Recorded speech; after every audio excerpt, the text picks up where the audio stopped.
because I did it like when I was 19, 18. And when the first song went viral, I was like 20, what? No, I was like 30 almost, right? Oh my God, I'm old.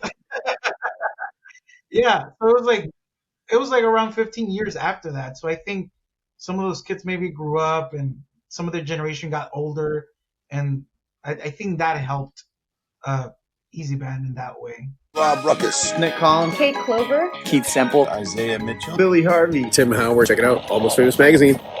Hey everyone, welcome back to The Hang right here on Almost Famous Magazine. I'm your host, Scott Saldinger. Thank you for hanging with us and getting to know musicians, learning their stories, and knowing them well beyond the music. If you're new to the channel, thank you so much for showing up. Please subscribe and share. If you've been with us before, if you haven't told a friend, what the hell are you waiting for? Come on, help me out. But if you prefer to take your podcast on the go, maybe you're out walking, riding in the car, or you're trying not to pay attention to work, guess what? You can get us on Apple Podcasts, Spotify, iHeartRadio, and more. I am super excited for today's hang. This is going to be a lot of fun. While we previously had the lead singer and mastermind behind the band on, when they were last here in Dallas, I insisted we get as many of the members of the band on, so as soon as possible. And here we are, coming from Houston. It's Easy Band. They're carving out their own lane with a sound that breathes new life into well-known hits. From Adele and Taylor Swift all the way to the other end of the spectrum and Led Zeppelin and beyond, Easy Band's music feels lived in and familiar, yet also new and different. Today, we're going to drive a little more deeper into their journey, their sound, and what's next, as they are going to take the country by storm this summer with gigs all over the place. So I am so excited to have Jaime, Aldo, Nate, and Johnny. Wish I had the whole band. Maybe the next time we will. But guys, welcome to The Hang. Hey, Scott. Nice. Good to be here. Nice to see you guys. Now this is see, Jaime's been on before, guys. So now it's you against him. So we're going to take a little different direction. The last time he was on, he got to do all the talking. Now he's going to kind of interject where it's appropriate, I think. But we know that he got this idea during the pandemic, right? Like you guys had done some stuff, but then suddenly there's TikTok. Things start to blow up, right? I want to go one by one. How did you guys get involved with him, right? And when he came up with this idea to really transform the sound of the band, like, what did you think? So, Johnny, talk to me about that. Well, so I actually joined Easy Band back in 2015 to 2016. And funny story about that, I don't know if you guys know about that red string theory. So I think it's kind of weird. Like, I was in a rock band at the time, and we played at a church. And I remember we played at the church, everything happened, we left, and then I think later that I think the actual gig happened like 2013. Ooh, that's a while ago. Yeah, it was a long time ago. And then what's funny is that I think Jaime's band was looking for a drummer at the time, and our drummer, which is Rigo, he wasn't able to make it. He got the call saying, "Hey, we need a drummer. You want to join the band?" And I think he had things going at the time or something, and it never happened. Then about 2 years later, I actually joined a band in Huntsville, and I'm helping them out for a couple of gigs or whatever. And then the drummer tells me, "Hey, the band I'm with in Houston, they need a guitarist this weekend. Are you free?" I'm like, "Oh yeah, sure. I'll swing by." I meet Jaime, I meet Aldo, I meet all the guys. We play, I think, a gig or two, and then the drummer ends up quitting. And then I bring the drummer in. I was like, "Hey, I have a drummer. Let's bring him into the band. He can play or whatever." Who was the drummer? Remember David? Oh, it was David. Yeah, That's David. right. Yeah. He's listening to this. Yeah. Oh yeah, shout out to David. I think he's somewhere in the But border. the question though is did he quit? Did he quit because you brought Johnny in? Oh. Well, it's funny because he's the one that brought me in. So I honestly, I think I came to help and ended up staying in the band. So you just came to hang out. I just came to hang out, and yeah, so I joined the band, and then I end up introducing them to my friend, the drummer, Rigo. He comes to the band, and then one day, I don't know, we're just talking, conversating, and turns out they had asked Rigo to join the band. And then Rigo didn't do it, but I did. So and at one point we were all together in the same building playing the same gig. We just didn't know each other. So that's kind That's of, crazy. I Now, think we were so was just meant to know each other. so did he not join at that time, figuring, hey, I'll let Johnny figure out if it's worth me going or not, and then I'll get on board. Like, were you his test subject? Probably, I think it was more like he didn't want to like commit himself to more bands because he was just playing with the rock band, and or maybe just it just the opportunity wasn't there at the time. And like I said, I think maybe like 2 years later, that's when I happened to come into picture. Yeah. Well, now let me ask you this. You were in a rock band, but now you're covering so many different genres, and really, even rock isn't rock anymore. Like, how do you feel about like stretching out like that and really getting a chance to kind of reinvigorate a sound that's already been created, typically by another artist? I'll be honest. I used to think it was kind of like I remember when I started playing, and I got the or I even this is before Jaime introduced the idea. I remember listening to bands and thinking, oh, it's kind of cringy, that they're trying to remake this English song into like the accordion music or Norteño music. But then when Jaime started doing it, he honestly gives it a different taste, and it just made it fun. Like at one point, like I said, I would think it was kind of cringy, and then when he started bringing the ideas, I was like, oh, like, this is fun. I think he's very true. That's very very good point. I think a lot of the times people when they attempted to do this before, they tried doing it like in a funny way, or they were trying to make it like a parody and stuff.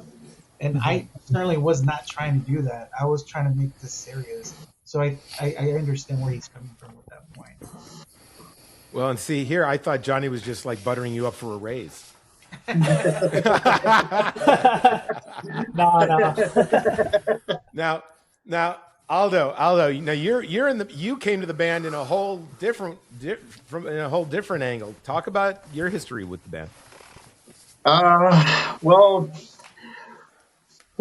my brother started all the idea, so we started playing before the Johnny, before the Rigo. We start with the different member, but I think the people they're not ready for my brother's music, so we stopped there, and he started again, and they exploded everything. I don't know. Yeah, I think what he means is that I was doing this like way before, like when I was like 19 or 20, and people were not really like they weren't digging it during that time. And so what he means is that he thinks that they weren't ready for it because I stopped for like a few years and then I started doing it again with the Adele song whenever it went viral on TikTok. So yeah. Why do you think it was ahead of its time? Uh, I think it has a lot to do with the generation growing up, and I guess because I did it like when I was 19, 18, and when the first song went viral, I was like 20. What? No, I was like 30 almost, right? Oh my god, I'm old. You don't know. Yeah, so it was like around 15 years after that. So I think some of those kids maybe grew up, and some of their generation got older, and I think that helped Easy Band in that way. I think that's why Yeah. I feel like maybe people weren't ready for it. I think they thought it was weird. I don't know. No. Reasonable. So when Aldo when he brought it back, what did you think, since it didn't latch on the first time? Or you think, oh, I'm just going to go along with my brother's crazy idea, and it'll wear off, or did you think it would get to where it is now? Well, when he's 15, he started to try to record songs on the garage, and he told me, "Can you record something?" And I said yes. But he started he had all ideas in his mind, and he tried to tell me how to. And I said, I don't understand to you. What to try to tell me? And he started to record by himself, and he makes songs and songs and songs, and start to recording in a real studio all his ideas. I think what he means is back when I was a little bit younger, when I was like, I think he said it was when I was like 14 or 15. I had ideas of like recording songs and like original songs too, and he didn't understand. I guess he didn't believe me because I hadn't done it at that time, you know. So he thought, what are you trying to do? I don't understand what you're doing. But then when he saw me doing it the first time when I actually laid down a track and I did everything, he was like, "Oh, you do know what you're doing." And honestly, at that time, I didn't realize if I did or didn't. I was just trying something because I was young. But we had a weird way to record back in the day. Yeah, We because had like a Tascam CD thing, and like it had two entries to the CD. So I would record on one CD, like the drum track, and then I will put it on the other side, play that, and then record on top of the bass. And then I That's have the bass crazy. and drums on one CD, and I will Oh push my it back god. over here, and then that's what I would do until I had the Heck track. no. So he would see me Wow. record. He would see me recording the drums first by myself. He said, "What are you doing? Like, it doesn't make any sense." And then once I started layering everything up, he was like, "Oh, okay." That so yeah, he didn't. I don't think he quite believed that I had the ideas in me or like that I was doing all that stuff. But then shortly after he realized that we were onto something. Yeah. Well, I mean, Nate, get yourself off mute there because I got a question for you. Yeah. I mean, you do sound for the band.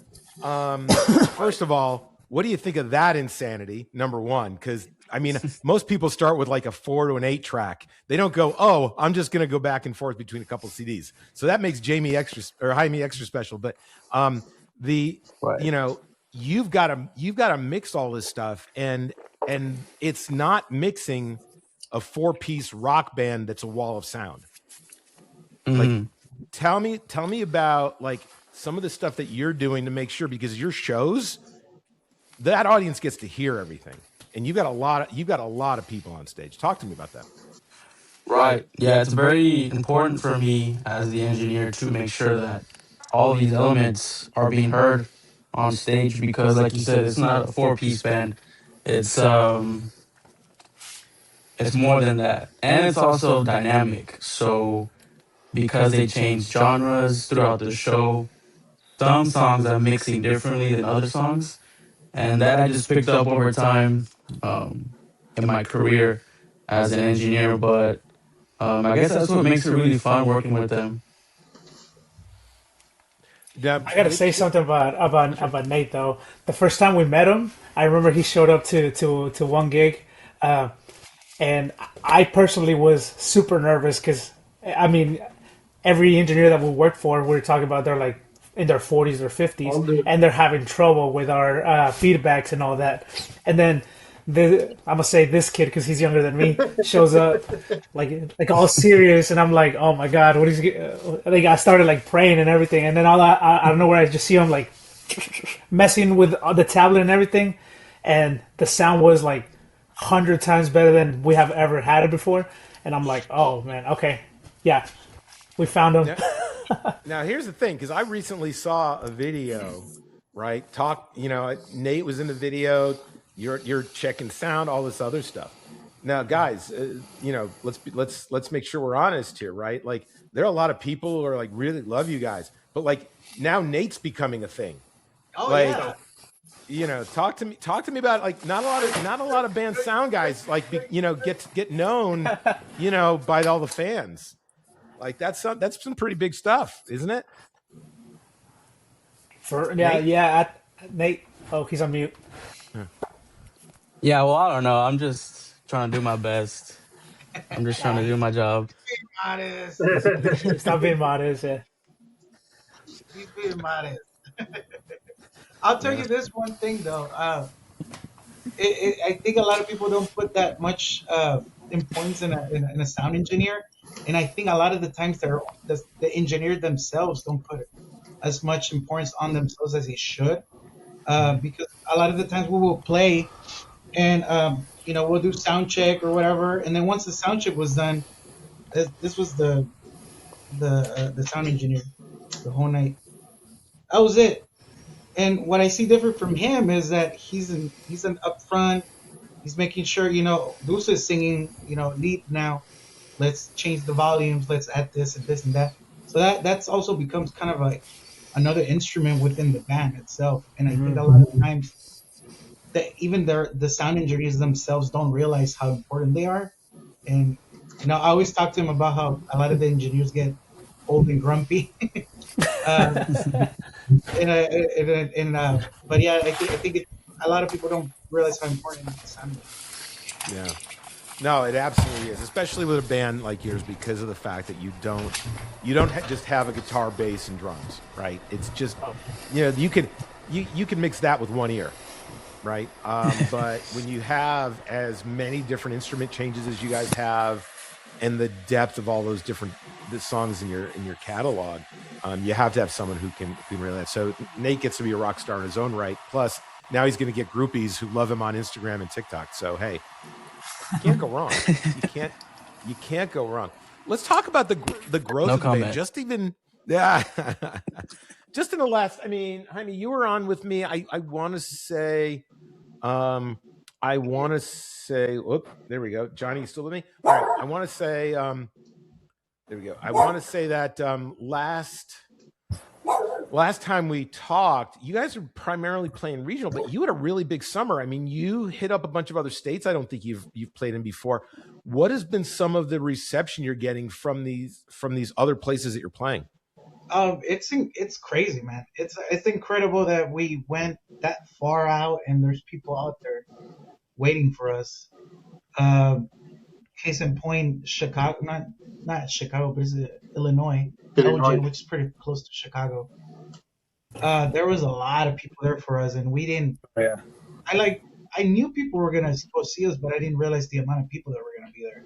So it's a good feeling to be like in Alabama, like way up there, and somebody comes up to me and they'll ask me for a picture, and I'm like, wow, that's nuts. Like I'm way over here, and these people know who we are.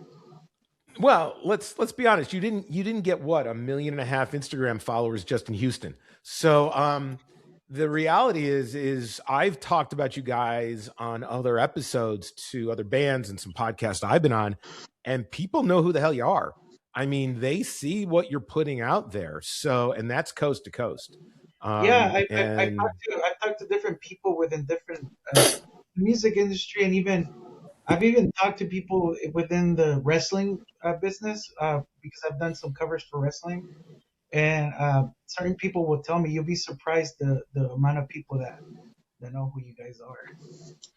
Yeah. Well, tell me, was it an AC/DC cover? I think I saw you post something that some DJ was playing, or what was the one? There was some post about some DJ was playing your song at a festival or something, wasn't there? It's probably Anderson .Paak. Whenever he used the They Not Like Us, he does like DJ sets as well, I believe. And he was playing the cover I did of They Not Like Us by Kendrick Lamar. That was real cool.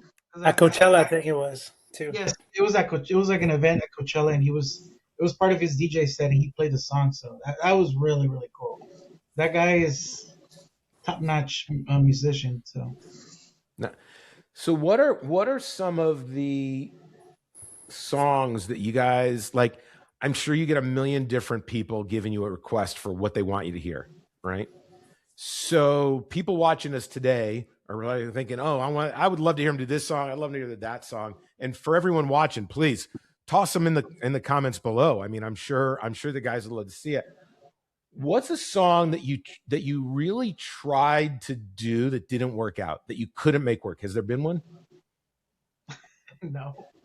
No, really? No, I always come up with something. If I sit down and I think, oh yeah, it might take a little longer, but I always come up with something. Now, I think my favorite, sorry to interrupt, but I think my favorite that's like a little bit that I didn't expect whenever I started listening to the music more when I started listening to them was they have the Office theme song as an intro to one of their albums, and that's my favorite of all time. That just gives you like an idea. So it's like I always come up with something.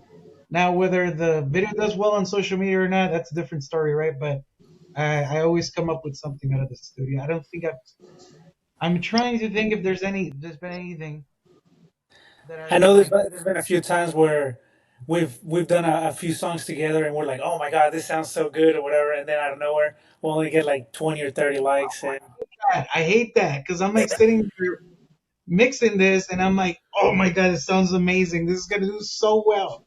And then I post it and it's like, 10 10 likes. people, whatever. Well, how did I mean? Recently, I think you did a Pink Floyd, right? You did a Oh Pink yeah, Floyd song. How'd that do? it did okay. I'm content. Let's say that. You're content. I mean, Yeah. because look, and let me ask you this. I mean, your show is high energy, and one of the things that I absolutely love about it, and we've talked about this before, so it's not like I'm blowing smoke up your ass or anything, but one of the things I really love is that you go into a easy band show, and the audience isn't who you'd expect it to be.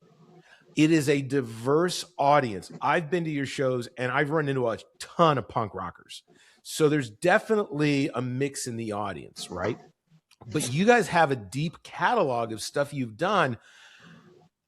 Obviously, putting in a Pink Floyd song in the middle of a high energy, show with a lot of everybody's dancing, right? How are you figuring out what's going to work best for the live shows so that you can keep the flow going because the audience is so diverse?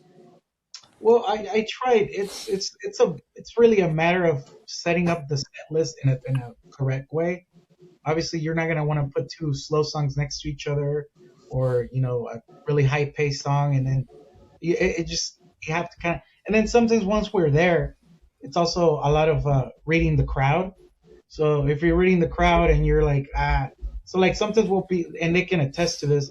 We're playing, we're going down the list, and I'm like, we're not playing this. Skip that song. I'm not feeling it. So there's a lot of that too, like reading the crowd and seeing who's there. Like you said, it is a very diverse crowd, but at the end of the day, once they're all there, you feel that energy. You feel, you, I don't know. I have a feeling of like this song's not gonna work here, so I'll skip it or And I, I'll bring and something I else. think that's been one of the craziest things, like since I've been with the band. That and I mean Jaime and Aldo and even Nate, everybody can attest to it. That we show up to the gig and then I'm the one that'd be nervous, like, oh my god, guys, this is in our crowd, we're gonna do so bad, or something like that. And then once we start jamming, eh, I'm like, okay, I didn't expect that, and all that nervousness like goes down the drain, and then we just start jamming out. So I'm working on that on my side. Aldo, what's your favorite song to perform?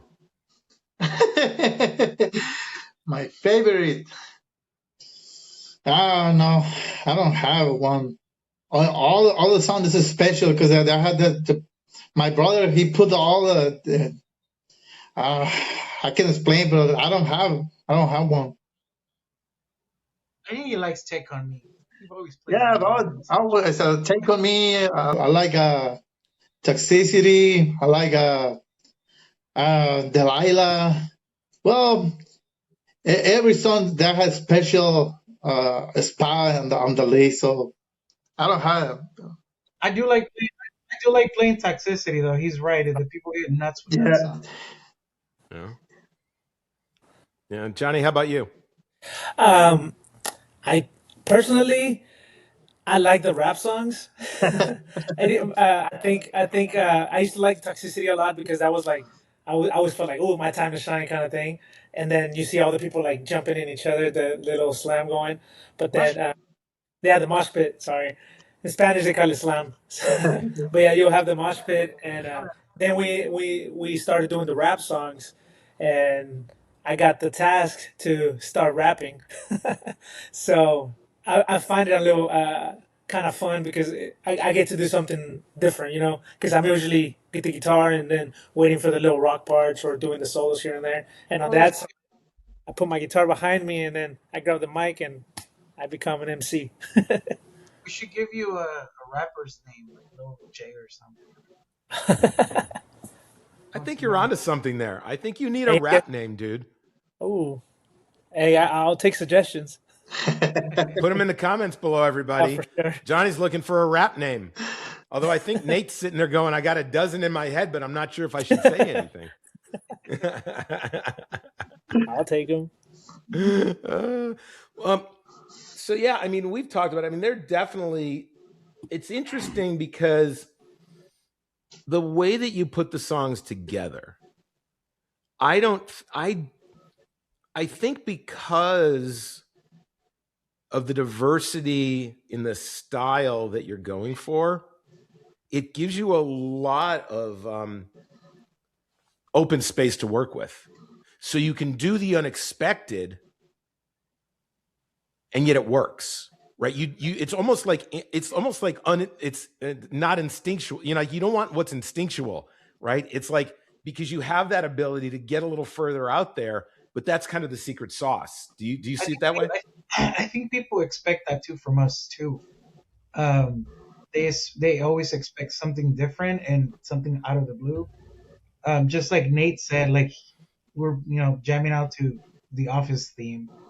Like I've been wanting to play that for a while too at the live events. We haven't gotten to it, but just imagine being there. You're hearing Toxicity, and then we play the Office theme, and we're like, "We'll see you guys next time." Blah blah blah, and it's always something different. So yeah, I definitely Yep. Have you heard from any of the original musicians whose songs you guys have covered? Oh yeah, a lot actually.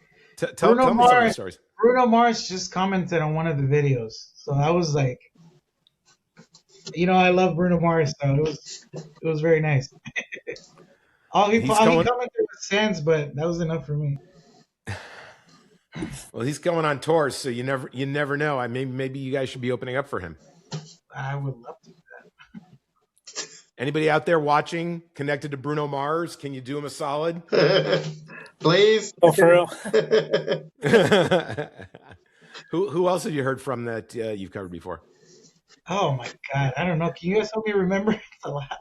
Well, I know for a fact, like one of the favorite ones that he got comments from was from Simple Plan. I love that band, and I know when they commented, I was screaming like a little girl. I was like, yes! I think they left the comment in Spanish, didn't they? Yeah, they did. They did. Nice. I thought it was cool too. 30 Seconds to Mars did too, not too long ago. That was really cool.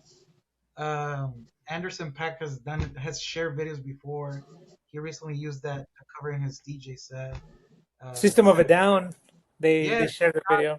The bass player, he literally shared the video on his page. So if you go to Shavo's page, and you scroll down, you'll see he uploaded the video.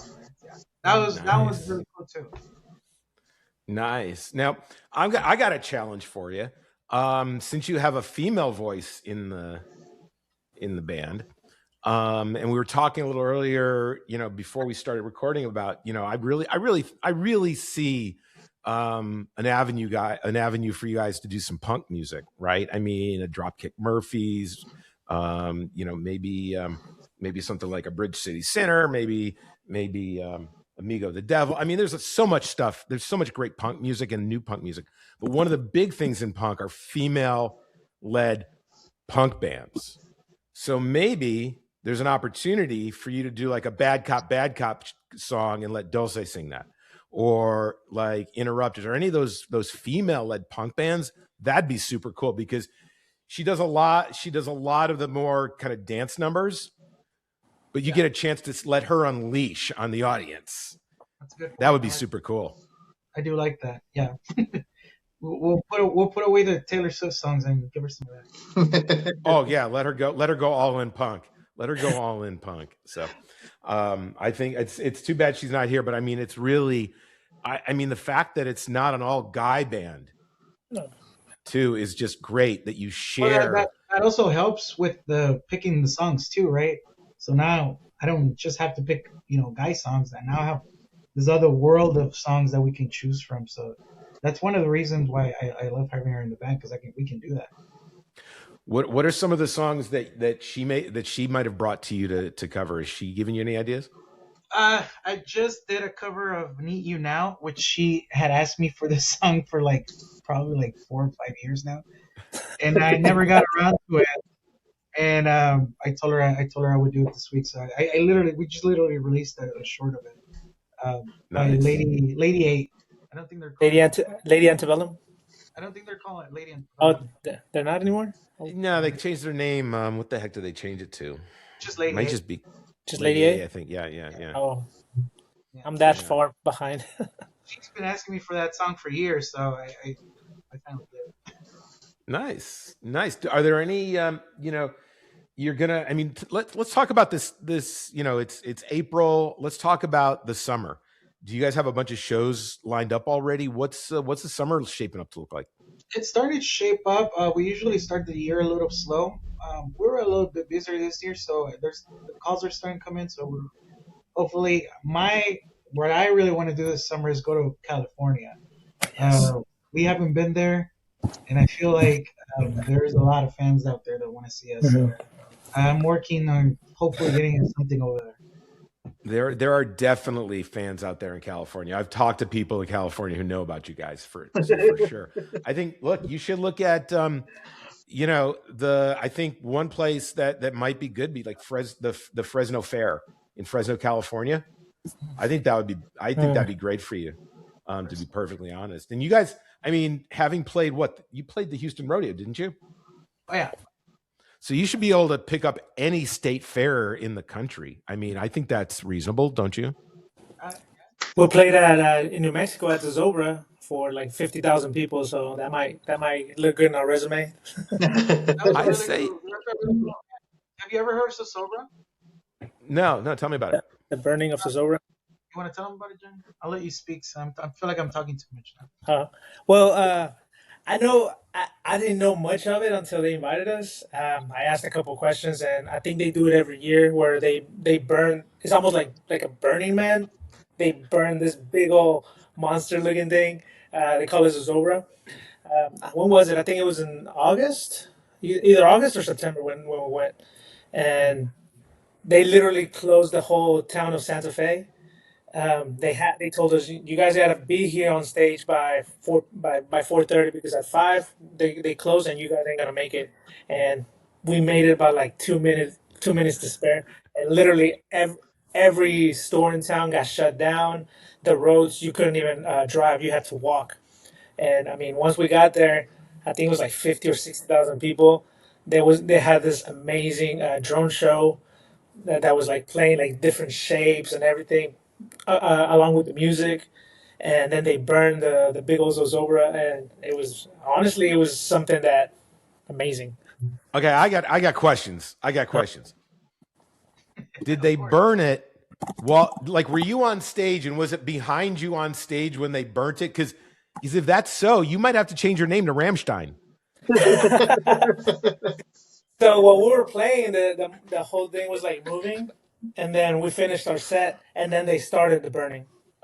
Okay, so safety first. Yes. Yeah. Okay. But I mean, it's like a 50-foot big monster with a funny mask. I mean, if anybody's listening to this, just go in there and put the burning of Zozobra. And like I said, I had never heard of it, and apparently it's like Santa Fe's best kept secret. But I mean, Oh shit! It's not a secret anymore. Show up, yeah. Oh no, it's not really a secret cool anymore. No, not anymore. It's a really cool event, though. There's a lot of people coming from all over the place, from all over the world too. And Johnny, what they do is a lot of them will write something on a piece of paper that they want to leave behind, like debt or whatever, or they had a bad year, and they'll write it down and they'll put it in the Sosobra, and then once they burn it, I think they call it the notes of gloom or something. Yeah. Where you just kind of leave it, burn it, well, let it go. Johnny, now that you've told the world about this, you're gonna need that rap name just to be incognito. Oh crap! Johnny Z for Zozobra. Something I don't know. So I didn't sign no disclosure or nothing. So anybody watching who's connected to a state fair looking for a band to play, I think 50,000 is a pretty reasonable crowd. Obviously, they can hold their own. So definitely, there'll be information below. You can get in touch with these guys besides finding them everywhere on social media for sure. But I think this is, I don't know. I got a feeling it's gonna be a breakthrough summer. because I just keep watching, and you guys keep getting bigger and bigger crowds, and you're selling out places, and I think it's fantastic that you're breaking outside of Texas to the rest of the world. So I think it's fantastic. So anyone watching, if you're a booking agent, you know where to go. You know where to go for sure, and you know they can handle a crowd. Plus, the ladies love their sound engineers. So come on, if that's not a draw. Let's be honest. That's why Nate's still with you. It's not the sound engineering; it's the ladies he brings along. You think people are there to see Easy Band? No, they're there to see him. They're there to see him push those buttons. That's what Nate's known for. He pushes buttons. He's pushing people's buttons. So, guys, Dulcie just got her song. Johnny, Nate, and Aldo, are there any songs that you still want to do that, like, Jaime's ignored for the last 3 years? That if you want to get him, if you want to put his back against a corner now, let the world know that you're expecting this out of him. This is the time, guys. Come on. I've been telling him about an idea with is it the chain? What's the band's called? The band called the song is called the Chain Gang. Back in the Chain Gang. Oh, the Pretenders. The Pretenders, back yes. on the Chain Gang. Oh, yeah. I remember awesome. Selena made a song, like a type of cover back in the day, and I was telling him, you know what? I feel like that song, making it our way, with like the original lyrics, because I think Selena completely changed the lyrics with keeping like the main essence of it. Yeah, Fotos Recuerdos. So that's my request. Back on the Chain Gang. All right. Anybody out there who's like friends with Chrissy Hine, you better get this on her radar, because now Jaime's got to make it happen. So Back on the Chain Gang, the Pretenders, a great hit. Nate, what do you want to hear? Is there something you've been thinking about that you're like, hey, I'd love to hear them do this? Honestly, I haven't thought about that much, but now that you mention it, maybe some Kanye, some Kendrick. I grew up listening a lot to a lot of that music, so I don't know, maybe something like that could be fun, like Graduation or something. Yeah, exactly. Be perfect. Aldo, how about you? What's the band not done? A song that you love that you've always wanted to throw that way? I'm listening Hispanic music. I don't listen too much English songs. And we start with my brother. He showed me a lot of songs, and I like to play like wherever my brothers want to play. Cause he doesn't listen to a lot of music in English, so a lot of the songs that we've been playing, he doesn't even know them. So yeah. Wow. So he's been introduced for the first time with us. and you haven't turned him on to any English artist that he's like, man, I love this jam, and he like goes out and does a deep dive? He might like a Beatles song every now and then, because I play them all the time. The Eagles, yeah. The Eagles? Yeah. I love the Eagles. I know a couple of artists, but my music is Hispanic, so. All right. Well, next time when we get the whole band on the next time, Aldo, I'm going to come back to you and see if you've found an English artist you like. Okay. I think Johnny needs to get to work on that. Johnny, I think you should start like saying, okay, Aldo, let's have a little listening party. And you start to see if you can get him hooked on a couple of English artists. See what you can do with that. I tried introducing him to a couple of rock bands back in the day, but he was like, nope, not my take. Wow, man, he's hardcore. He is down in the lane. Well, look, I know I talked to you. Last time I was talking to you, I think this would be amazing. And I'll be honest, I talked to the gentleman who wrote the song. And that song by Fastball Away, they're an Austin band. Oh, yeah. Tony Scalzo, Miles, they wrote that was a hit in the mid to late 90s. I think you guys are doing an amazing job with that one. And everybody knows the chorus, so it's a great sing-along. So The Way by Fastball is the one that I think I'd love to see. So I don't know, you guys will be in, you guys, next time you're in town, you'll see me there. Just remember, not As 4 well. years. All right, so let's do this. Aldo, you may or may not have bigger musical aspirations. I don't know. But if you got a chance to perform, go in the studio, be with another musician for one day, you can write with them, you can perform with them, you can let them produce you, or you could just learn for them. Who would that musician be and why? Who would you pick? Okay, that is easy for me. I'm telling you, I listen to Mexican music, Hispanic music, and I love Pesado. Pesado is my favorite artist, and they have the chance to record with them. I can die.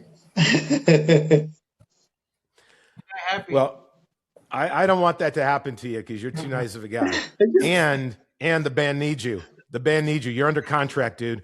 So no, you're not allowed to go on us yet. But you said it was Pisano. Pesado. Am I? So anybody out there who knows them, we need to make Aldo's dream come true. Not because we want him to perish, but we want him to have the joy of doing it. So One day, I don't know anybody when. out there who knows anyone? One day. No? All right. One day. Look, it's out in the world now. You never know when something's on the internet what could happen, man. And that's the whole point. We put good things out there. To kind of give you a little bit of a history of the band that he just mentioned. Sure. There is like Norteño, hardcore Norteño, like traditional Norteño. And Pesado, Intocable, these are the bands that kind of started to shape the music a little bit differently, and it didn't sound so traditional. And I get a lot of my inspiration from those kind of bands because they started doing things differently within the Norteño music, and they started adding different chords into the music, different types of lyrics, and that I think that's why he likes them so much as well. That's as much as me, because that's the music that we grew up with. I grew up with Pesado, like since I was like a baby, and I think that's why we gravitate towards them so much because they always try to do things differently. No, hey, look, if it wasn't for them, what would you be making now? I don't know. Without that inspiration, right? I don't know. Yep. Johnny, how about you? Oh man, mine is I mean I don't know how guitarists are gonna feel out there, but so one of the reasons why I got into playing guitar was because Carlos Santana. Like just it was one of those things, and maybe he's not the most technical guitarist out there, but the thing that always got my attention was his guitar tone. Um, any song you listen where he's in there, you know it's Santana just because of that tone that he has. And I think I would love to like get a little bit of insight on the tone making with from him, and also by John Mayer. Both of them, they're just like my top two guitarists. I think John Mayer is very underrated. I don't think a lot of people put him where he's supposed to be because he's a great Yeah. musician. Oh yeah, no, absolutely. And you're really kind of looking at different ends of the spectrum, but I mean, especially when John Mayer started out, like back when he started out, he was one of the original like open chord guys, right? Him and what's his name? Oh my God, I got a friend who's obsessed with him. She goes to Stevie? a million shows. I'm sorry? Steve Ray Vaughan? Or No, just like the open chord guys. God, Oh. I'm drawing a blank. That big open chord sound, right? That was big in the late 90s, early 2000s. I don't I know. can't. Dave Matthews. That's what I'm thinking. You know that. Yeah. That big open chord sound, right, on an acoustic guitar. But then when he started going down that blues rabbit hole, right, and then started like you're like, although he is very technically proficient, what matters is him crafting the state of that sound. I mean, I think Nate can get on board with this. Is like there are a lot of musicians who kind of just sound the same all the time and it never really evolves. But then there's those guys where they start in this one place and over the evolution of time, their tone takes on almost a bigger persona than they're playing. Does that make sense? No. Nate, what do you think about that? Do you agree? Yeah, definitely. I mean, it's a big part of I think branding as a artist, musician, is once you find that sound that people recognize that as yours, then that separates yourself. No, absolutely. Nate, I mean, even though you're in the band, obviously one day you'll be lead because you've got to be there to set up the sound beforehand, and all your groupies show up. Um, but like, is there someone that you've always thought that maybe if I could at least get in a studio, maybe a sound engineer or a mixer, somebody that you could Yeah, work for with? sure. Who would that be? Yeah, so I kind of have two answers to that. So, like you said, my perspective is a little different because I'm an engineer. So, when I started engineering, I did start live and in the studio. So, I have experience in both. But I think if I had a time machine, I would be with the guys, Pink Floyd, when they were making Dark Side of the Moon. I saw a documentary about that process when I was in audio school, and it just blew my mind how everything was analog and it was more performative. So the takes that they would do was like that was the performance for that take, and they didn't have redos or digital Pro Tools. Everything was tape, and it was more organic. So that would be awesome to just be a fly on the wall when that happened. But these days, I would say Mike Dean. I don't know if you know who that is. No, tell me about him. He's a producer who executive producer who has worked with people like Travis Scott. He actually, I think he helped produce a couple of Selena songs back in the day. But these days, he's mostly famous. Sorry, I think he's from Houston, right? I think so. I'm not sure. But yeah, he really helped shape Travis Scott's sound when he was coming up. So yeah, I think in the digital space, he's one of the producers that I think I would learn so much from if I were to work with him. I gotta say that what you're talking about Pink Floyd, it's interesting because I started photography using film, right? Hmm. Back in the day when we shot film. And now everything's digital. And a lot of people think it's, because whether it's you're taking photographs or you go to studio and you have Pro Tools, it's kind of automagical, right? You can just take 1,000 pictures and get one right. You can do 1,000 takes just to get one right instead of kind of mastering that art of being able to perform that way. And I think it Hmm. transcends in all kinds of arts, right? Get it right. Get the original really, really right. And then you don't have to labor over every single note and piece it together because just because you have the technology doesn't mean you have to. Exactly. I'm gonna make Nate feel bad for a quick second. We actually met Mike Dean about a year ago. What? Uh, No way. yeah, we That's crazy. just when you said the name, I was like, yeah, he's from We have a Houston. we have a picture with him. We have a picture with him. Yeah, We Did you get his Wow. phone number? I don't Did know. you get his phone sadly, number? We got invited to a Texas game during Christmas Day, 2024, and we were in there with it was Slim Thug, it was Bun B, and Mike Dean were there, and we Oh, just took a okay. picture there. We hung out for a And you bit. and you didn't do Nate a solid. He was 5 months oh, too late. he wasn't on the band yet.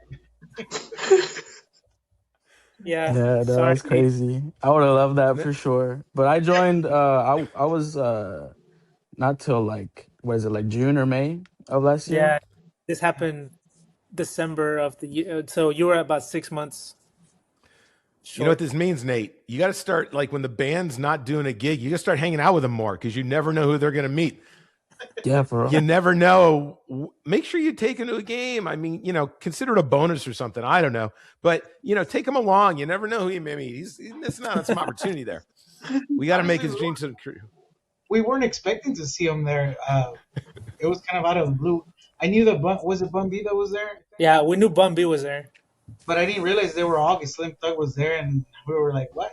What is going on here?" It was real cool though. Nice. You never know what happens. So Nate, just make sure you're tagging along as often as you possibly can. Yeah, You noted. never know who's going to come through that next door. Any plans to release? I was going to say an album, right? But like really get to releasing songs so that people can purchase your music. Any plans to do that? Are you speaking like physical CDs? Is that the question? Or Well, no. I mean, whether whether it's physical CDs or there are a lot of people getting into vinyl. Like how can people how are you do plans to do more creative that people can actually purchase? Yes, I actually do want to look into doing for sure vinyl. I do want to do vinyl, and I recently got in contact with somebody that does it. So hopefully we can get that rolling. And I have so much ideas in my brain, but there's not enough time in the day to put them all out. I have I have like 4 albums in mind that I want to do this year, but there's always something going on. But yeah, hopefully we'll get my focus is it's the next few weeks. We'll probably be making a new album, and then after that, I do want to do original music. So I'm looking to do that. I also want to do uh, a wrestling themed CD. There's so many things that I want to do, but like I said, there's like not enough time in the day, man. Well, like I said earlier, 2026 is going to be a big year, isn't it?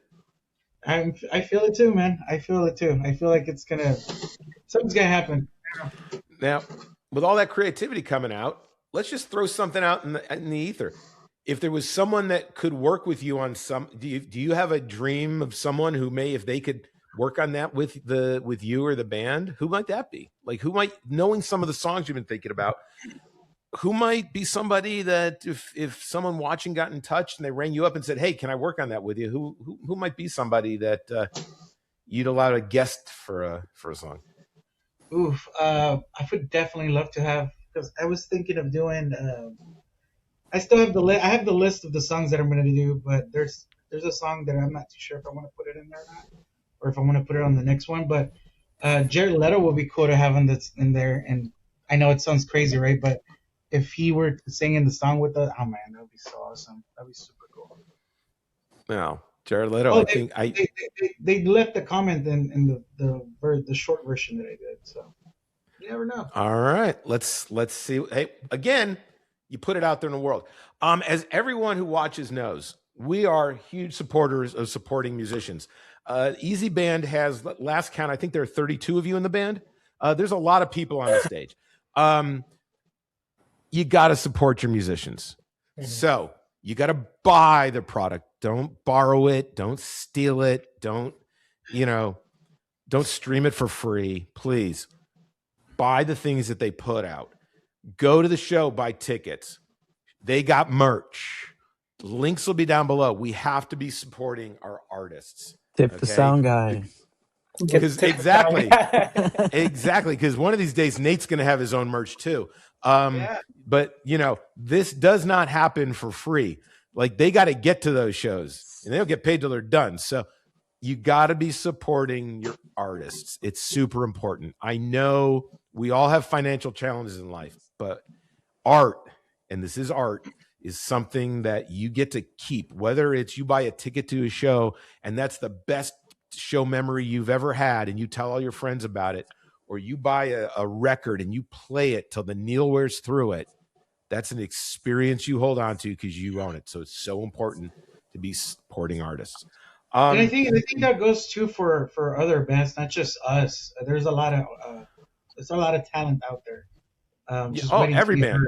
Heard, So let me tell you something. Every artist that you really love, you should be supporting. Okay, because touring has gotten expensive, and there are bands who can't get on the road. They can't even get on the road for a run of shows, right? I mean, look what's happened with what's her name?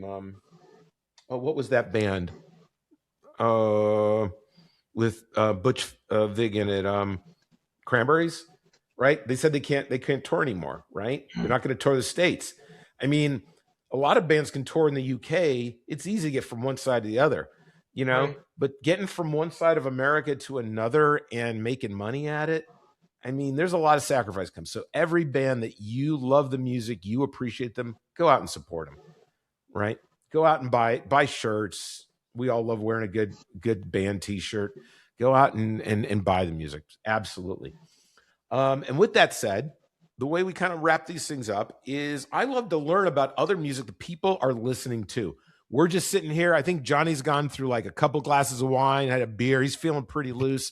When you're not making easy band music, when you're, I don't know, you go to the gym, working out, walking the dog, whatever you're doing, and you're listening to other stuff, who are a couple artists that you're listening to? So there's, I mean, there's bands I grew up with, like My Chemical Romance, Simple Plan, things like that. One of my favorite artists is Avenged Sevenfold before the rep passed away back in like 2009. After that, the music wasn't the same. But I actually went to a show. I caught a show. So I started watching a TV show on. I don't know if I can say brands or not, but on Prime. It's called The Runarounds, and I went to catch a show from them, House of Blues. And I mean, I knew it was gonna be a bunch of like teenage kids and everything because it's a TV show about teenagers making a band. But there was a band that opened up the show that I heard them and I really liked it, and I actually bought their vinyl because I was like, you know what, like the show they put out was so good. I'm gonna show everybody. It's called E. I don't know if you can see it. Oh, hold on. I think my camera's kind of funky. I don't know if I can fix this. Yeah. It's called Easy Honey. There you go. Yeah. Yeah. So Easy Honey, and it's like an indie rock mix pop. It was kind of surprising to me because so that kind of music I used to hear when I was like in high school, like that type of rock, and just listening to a new band with new music, like the way they're implementing everything. I've been listening to that vinyl nonstop, and I really really like it. So I bought it. Nice. I love that story. I mean, that's what we should be doing, right? You find it, you love it, right? I mean, I think that's great. I'm gonna have to check them out. Aldo, you're gonna tell me a band that I probably have never heard of in my life, but as soon as you do, I'm gonna start checking them out. So who's another band that you love listening to when you're not making music? It's hard for me. I'm just listening to Spanish music, and my brother introduced to me the English song. And when he told me we're gonna play this song, I say, "What? What? So any songs that he want to play? I don't know about that song." So we Pero ¿qué escuchas tú? Dice, te está preguntando qué es lo que escuchas. Spanish music. Por eso, pero que quiere un artista. Un artista. Vicente Fernandez, you like? He probably knows who that is. Who? Have you ever heard of Vicente Fernandez? Vicente Fernandez. Yeah, I have actually. Yeah. Wow. Wow. He's like, oh, I should know it. All right, ask him. Okay, so Jaime, help me out here. What does he love about him? Ask him. Honestly, he's an icon. He's a Mexican icon. He's a big name. Obviously, he passed away. I don't remember how long ago, but we were lucky enough to see him here at the Toyota Center when I was like young. Though. I was like 11 or something.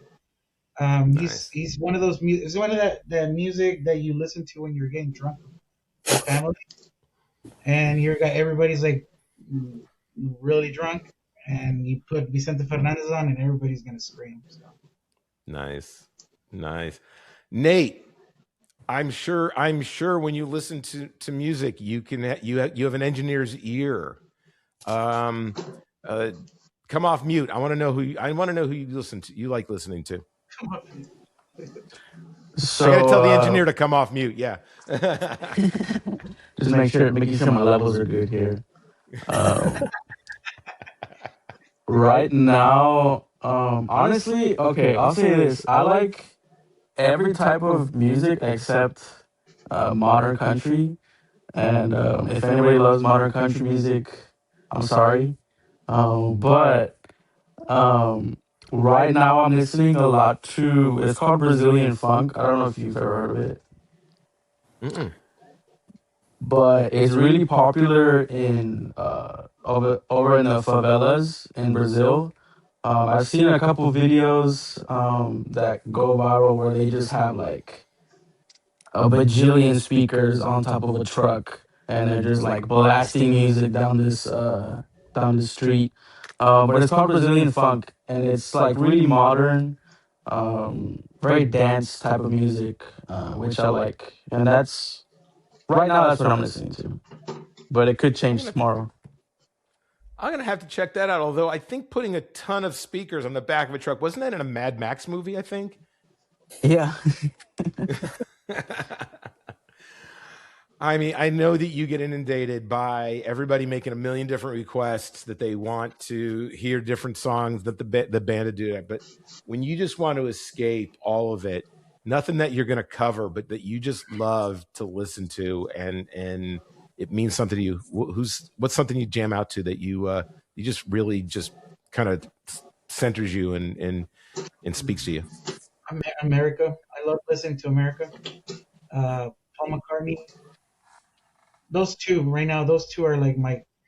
Though I've decided that I'm not gonna listen to anything outside of Easy Band until I learn the lyrics for the songs. So I'm in jail for now. I'm trying to learn the lyrics. So I've been playing Easy Band songs all the time because I don't want to have those lyrics up there with me anymore. But aside from that, yeah, Paul McCartney, America. I got obsessed with America last year, and so I use the same Spotify that my wife uses. So at the end of the year, you get the what is it called, the Wrapped or something.